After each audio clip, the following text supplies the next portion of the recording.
All right, welcome back to Unfeigned Christianity, where we are going through my book, Live Free, doing a review. We have four chapters left. We're ready for chapter 17. Again, doing this in celebration of the 4-year mark, also prepping to release the audio version. There is a Good Friday deal. If you would like to buy the book at 30% off, a hard copy book, you can click the link below.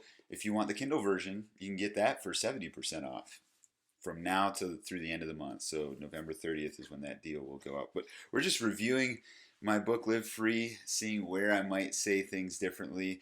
We've talked about some things that I would say differently in previous episodes. If you've missed those, you can see the link below to access the previous 16 episodes. Today we're ready for chapter 17, what I learned about purpose while reading a book in one sitting.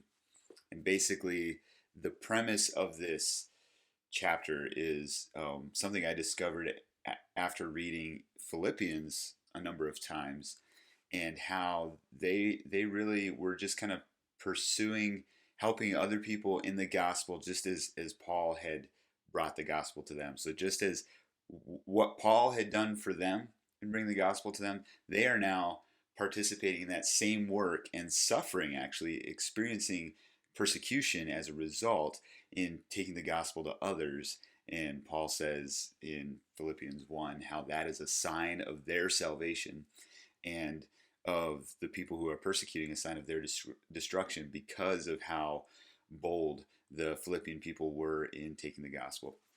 And so the basic premise of this chapter is just that what God is doing in our lives speaks to what our purpose can be, or what our purpose is, that He may want to use us to do that same work in somebody else. And that's the whole premise of this chapter. There really isn't a lot that I would say differently. I give some illustrations, various illustrations in the chapter. Some of my interaction on the book of Philippians, I would probably teach it a little more fully now that I know more about Philippians.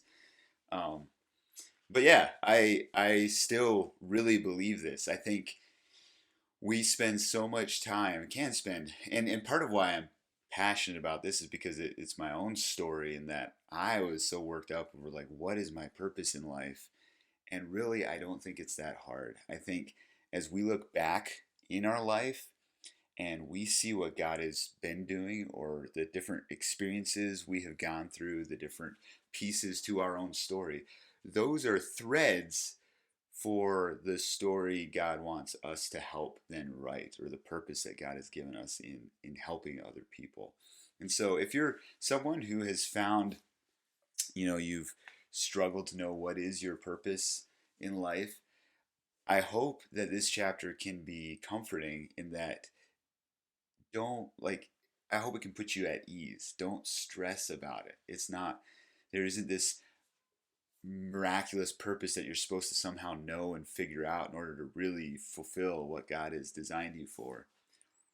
But at the same time, sometimes we can look back and maybe we don't like our stories. I know for myself, like there's a significant chunk of my past that is either painful, or it's not something I don't really see what God is like. How is God going to use that for the future? Or I don't even know that I want to be a part of helping somebody in a way that I was helped, because it was a mess like that.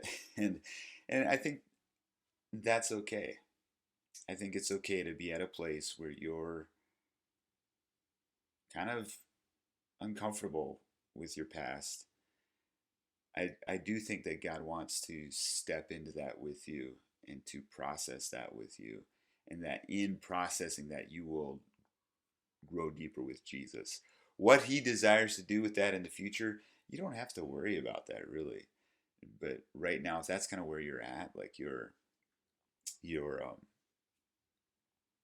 just like, yeah, you don't see a lot of good in your past. Just bring that to Jesus. Allow God to begin speaking to your life.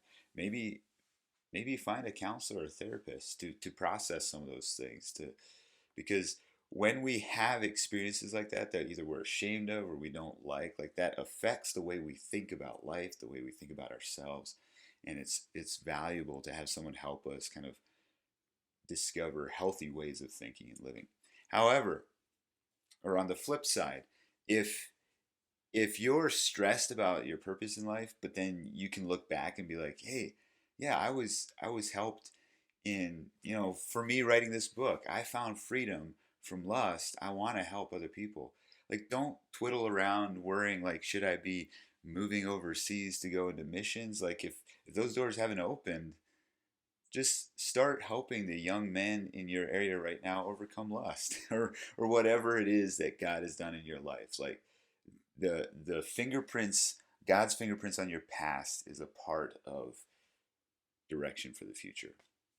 So I would like to know if you read this chapter, if you found it helpful, or if there's something you would like me to reconsider, or you're not sure, any questions you have, feel free to drop a comment or shoot me a message. Tomorrow we will be doing chapter 18. You can live without sex, but not without intimacy. This might be a little bit of a difficult chapter, but it'll be interesting to read it again. I it was one of the most important chapters to me personally, because I think sometimes we think women are all about relationships and we forget that men need relationships too, and that's really kind of another key component to what drives us towards sexual behaviors, is the desire for intimacy. So we'll be discussing that chapter tomorrow. Until then, grace and peace.